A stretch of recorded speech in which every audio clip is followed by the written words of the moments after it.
Sometimes it feels like a dream. For 10 years, I made it feel like a dream. I packed the event into a deep corner of my mind and I shut off the lights of recognition. I thought I could just wish it away. But deep down, I knew I was fooling myself. The last few months have been rough. More and more details about what had happened started to bubble to the surface and I had a harder time ignoring the wreckage. It was starting to affect my day-to-day life. My therapist suggested that I confront things head-on and I write them down. I thought it was dumb as hell, but I was desperate. Senior year and it was Halloween time. Janet F's parents were going to be out of town because of a death in the family. Janet stayed behind because she couldn't afford to miss too much school. She was close to failing class and the dead relative was somebody she had only met once. As soon as we all heard this, we knew where we would be for the Halloween weekend. I was psyched. A bonfire, beer, and Brianna. I had a crush on her for years and I finally decided that I was going to shoot my shot. Were the odds stacked against me? According to my friends and the rational parts of my brain, yes. But I didn't care. I was going to go for broke. Worst thing that happens is that she says no. Best thing, well, I don't want to get too far ahead of myself. The evening of the party, I remember there being 3 of us at the liquor store. I know there was. It was me, Michael, and Moose. We were friends from way back and we had a connection at Royal Liquor that would sell to us. Granted, he did overcharge us, but we got booze and that's all that mattered. When we were checking out, Rusty, our connection, bagged the bottles of Boone's Farm and winked. "You guys heading to a party?" "Yeah," I said. "The whole senior class is going." "Nice," he said, handing over the bag. "If you need more, I'm here until 11. "What about condoms?" Moose said with a grin. "This guy thinks he's gonna need them." "Shit, you bring enough business here for that party. I'll throw in the jimmies for free." It was gross and I was embarrassed. Moose and Michael just laughed though. I nodded because I didn't know what else to do. "We better get going, Ross," I said, moving towards the door. "We're running late." "Take Denton Road," he said with a laugh. Moose shrugged. "It might not be a bad idea. It'd save us about 15 minutes. Michael instantly shook his head no. "No way, man, it's not worth it. Not after what that family said. I'm not driving down a haunted road, man." "Don't be a wussy," Moose said. "Ghosts aren't real. It's just a legend." "It is though," Rusty said. "Yes," Moose said. "It's just cornfields." "The corn has to be replanted every year," Rusty said, shaking his head. "And no one is planting it. But year after year, those cornfields come back." "I've heard that too," Michael said. "How do you know?" I asked Rusty. "You're not a farmer." "I have hobbies outside of my job, man. But if you don't believe me, drive down and see for yourself." "Have a good night," I said as we walked out. We all piled into my truck. Moose in the passenger seat and Michael sat in the small, fold-out side seat behind Moose. It was cramped, but we fit just fine. I started the engine and we took off. As we drove down Main, we saw the sign for Denton Road fast approaching. Moose looked over me and he shook his head. "Dude, it's a straight shot to Janet's house." "We don't need to get there that bad," Michael said from the back seat. "It's only 15 minutes longer the other way." "Fine," Moose said, looking out the window. "I hope Brad isn't there. I heard he's got a thing for Brianna too. Sucks if you'd miss out getting to talk to her because you were afraid to drive down the road." He had a point. Looking back, it was something I wish I had ignored. But I wasn't being rational at that moment. I pulled over to the side of the road and I considered my options. I looked back at Moose and I asked, "Why do you want to get there so early?" "I got a girl I like too," he said. "It's not all about you." "Dude," Michael said, "is it worth going down Denton to save 15 minutes? What can happen in 10 minutes?"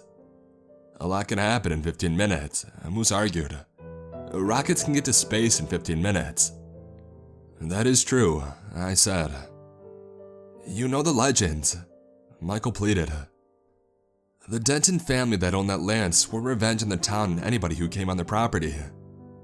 And then they were wiped out by drunk hillbillies 100 years ago. Moose said. 100 years isn't that long, Michael countered. It's enough, man, Moose said, turning to me. What are you going to do? I looked forward. The old weather-beaten sign for Denton Road loomed large in my view. I shifted the truck back into drive and I flipped on my blinker. I was going to take Denton. Michael sighed and Moose cheered. I just smiled and edged my truck back on the road and I turned. Denton was a dirt road and not a well-maintained one. There were tons of potholes, and since I didn't want to mess up my truck, I dropped my speed to about 15 miles per hour. You felt them all, but it didn't mess with your shocks or your suspension.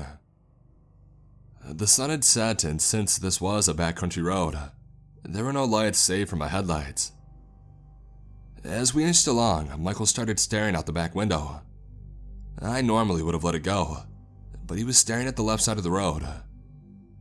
You okay? He didn't respond right away.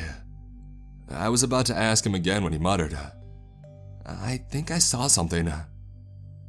Sure you did, I said. Was it your virginity?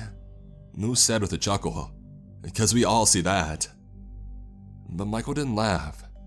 He just kept looking out the window. Moose and I exchanged a look through the rear view and I kept driving. I decided to turn on the radio to fill the silence, but the damn thing didn't turn on. What the shit? I mumbled. Without looking up, Michael said, This isn't a surprise. It's the fuse, Moose said.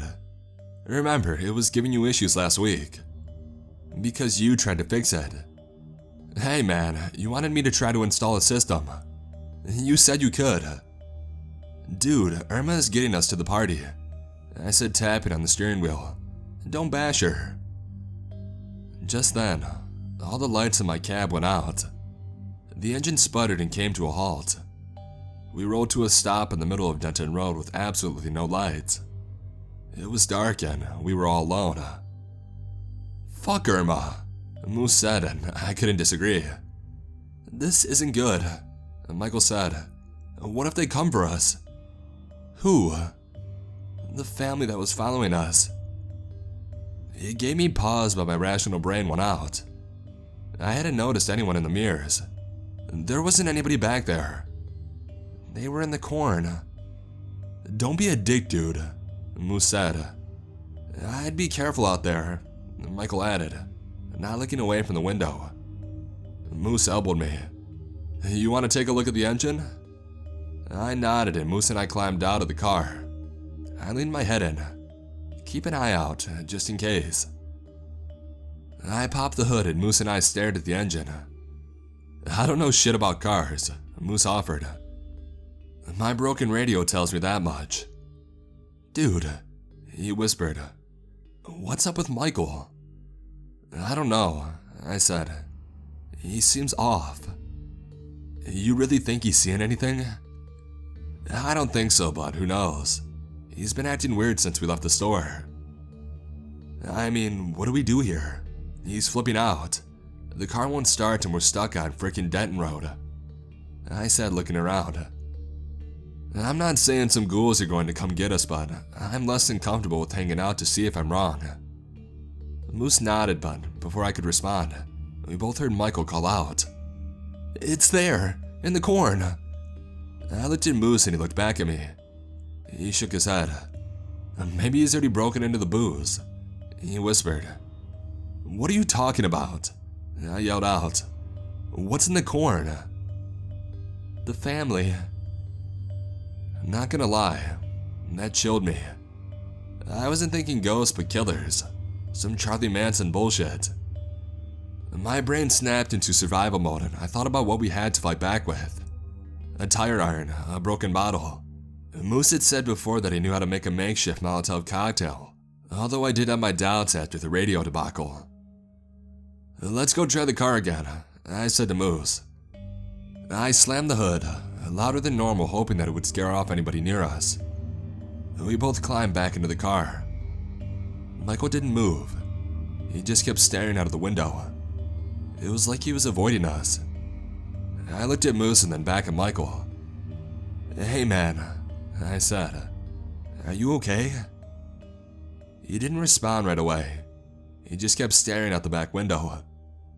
His breathing had slowed like he was afraid to make any noise. "Michael," I said softly, "do you see something?" "They're watching us," he said. "They are all around us." I tried to start my truck. The engine whined, wheezed, but it wouldn't turn over. I tried again and again. I leaned back and I sighed. Just then, out of the corner of my eye, I saw something move along the side of the road. It might have been the wind, but I wasn't sure. I leaned over and I locked my door. Just then, at the other end of the street, I saw a pair of headlights light up. Moose grinned. "Hell yeah," he said with a bit of relief to his normal non-ghost believing voice. "This dude can totally give us a jump." "Thank God," I muttered. "Those lights aren't coming to save us," Michael said, his face still glued to the back window. "What is your deal?" Moose said, but Michael didn't respond. Moose was pissed. "Turn around and look at me, dude." He grabbed his shoulder, but then my engine started. Moose and I looked forward. I didn't hesitate. I pressed down on the gas pedal. The truck fishtailed a bit on the dirt road, but we lurched forward. I allowed myself to smile. That was weird as hell, but we were getting out of here. And then the engine died again. We rolled to a stop. I slammed my hand into the steering wheel in frustration. What was going on? "How far did you get?" Michael asked. 20 feet, maybe 30, I said. "Why?" "Those lights seem any closer." Moose and I both looked ahead. They didn't look any closer. "What the hell?" Moose said. "How did you know that?" Just then, at the edge of where my headlights reached, we saw something run across the road into the corn. "You saw..." I started, but Moose nodded and I didn't need to finish. "The family," Michael said breathlessly. "Man, screw the family," Moose said as he kicked the door open. "I'm about to mess these bitches up." I reached for him, but he was out of the truck before I could grab him. He walked in front of the car, his body casting long shadows down the street, and he started screaming a string of obscenities at whoever was out there. I watched in hopes that he would scare them away, and in fear that they would rush him. "What is your deal?" I said to Michael. "I said to not come down this road. I said that the family cursed it. I said that they would be here." "Is this some kind of prank you're pulling? This is not funny, man." He slowly turned his head to face me. I don't know what I was expecting, but something in my gut told me it wasn't going to be Michael, or at least not the one that I knew. Before he turned his head all the way around, Moose yelled out, "What is that?" I turned my eyes forward and I saw Moose staring out into the dark cornfield. Deep in the waving grain, we saw the remains of the old Denton farmhouse. It was just a frame at this point. The years of neglect had left it near collapse. But suddenly, it looked like a light on the top floor had just turned on. I got out of the car and I still to this day don't know why I did that, and I walked over to Moose. We both just stared at the light. I nudged him and he nudged me back. I just wanted to make sure that this was really happening. And just then, we heard a car door slam. We both looked back, expecting to see Michael finally joining us, but he was still in the back seat. We turned back and we saw that the lights from the end of the street had moved forward. We hadn't heard a thing, but now this car was just outside our field of vision. We saw a figure standing there, waiting to speak. I was done waiting. "Hey, you have any cables? My truck died." "Yes," the stoic voice said. "Come here and get them." Moose said in a whisper, "Don't you dare walk to him. You make that weirdo come to us." "Just drive ahead," I said, "and we'll hook our cars up." Behind us, we heard footsteps crunch on the gravel. It was more than one person. We both turned back to see who was there, but we only found an empty truck. Michael was gone. What? I said to no one in particular. Did someone? And that's when Moose elbowed me. I turned around, the lights were gone, the car was gone, the man was gone. Instead, there were at least a dozen or so people holding torches in a semicircle. Michael was standing in front of the group. Dude, I said. What are you doing, Michael? Moose looked at me. Who are you talking to? Our friend that's standing in front of a bunch of freaking weirdos. I'll never forget the look that Moose gave me. It was fear and confusion and terror. He barely acted out. I've never seen that kid in my life. Have you ever felt like you were outside of your own body, a spectator to things that are happening to you? And that's what it felt like. This wasn't real. It was too messed up to be real. He's not wrong, Michael said, his face with an odd grin. We've never met. That's impossible, I stammered out. We go to school together. What classes do we have together? And my mind went blank. I suddenly couldn't remember any classes I had with Michael. I couldn't remember hanging out with him. I couldn't remember being friends. He was a stranger. We were at the liquor store, I said, trailing off as my mind collapsed in on itself. Were we? He asked with a small laugh. Moose looked at me and subtly nodded towards the truck. I gave him a look that let him know that I was thinking the same thing. First chance, we run. We weren't as slick as we thought we were being. Thinking of leaving us, Michael said. But you were so eager to join us earlier. Look, man, I said. I'm sorry we came down here. We didn't mean any disrespect. You were warned. The whole town was warned and you still didn't listen. Yeah, we're dumb, I said, not knowing what else to vocalize. This is our land, Michael said. Everybody should stay off of it. Just then, Michael let out an unnatural scream and everybody with a torch threw them at us. Moose and I screamed as they came crashing near us. We both fell to the ground, arms in front of us to block the flaming sticks. As the torches hit the ground around us, they disappeared. We were surrounded by total blackness. Moose and I looked around. Everyone was gone. All you could hear is the coin blowing in the wind and the sound of crickets. Clouds rolled over the moon and made it so dark you couldn't even see your hand in front of your face. And that's when I felt a hot breath on my right ear. Michael hissed a single word. Run. Just then, my truck's engine started up again, the headlights nearly blinding us. We scrambled to our feet and dashed into the truck. I threw it in reverse and I spun the steering wheel to head back where we had came from. I slammed on the gas. The truck's back end slid on the gravel but finally caught and we tore ass off of Denton Road. I wanted to go home but I knew I couldn't. Not yet. I had to confirm something. I pulled my truck into the parking lot of the liquor store and I dashed inside. Rusty was still there and he'd perked up when he saw Moose and I run in. Jesus, you back for more already? Rusty, I said, catching my breath. How many of us were there when we came in here earlier? What? Just answer the question, Moose said, terrified. I followed. Were there 2 of us or were there 3 of us? Rusty shook his head. I know down in Boone's Farm gets you buzzed, but not to the point where you can't count. Just answer, I implored. 2, he said matter-of-factly. Just you and Moose. Why? My heart sank. Moose and I just walked out and climbed into my truck. We would not be attending Janet's party. I would not be talking to Brianna. This would not be a night to remember, but one I would actively try to forget. We went back to Moose's house, drank every ounce of liquor, and we passed out. The next day, my brain went into sanity preservation mode and I forgot about what had happened. Moose did too. We never spoke about it again. That was 20 years ago, but like I said, the story has been filtering back lately. It started when I read that the Denton plot had been sold and somebody had burned down the Denton family farmhouse. A flash of remembrance had soon caught fire in my memory. I do my best to deal, but so far, I'm struggling.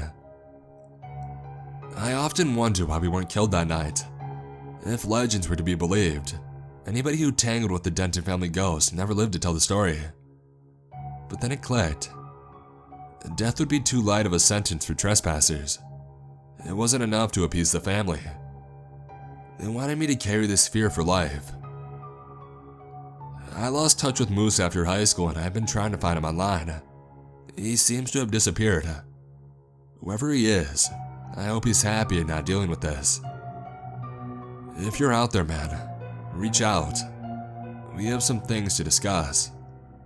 Especially because Michael came to visit me last night.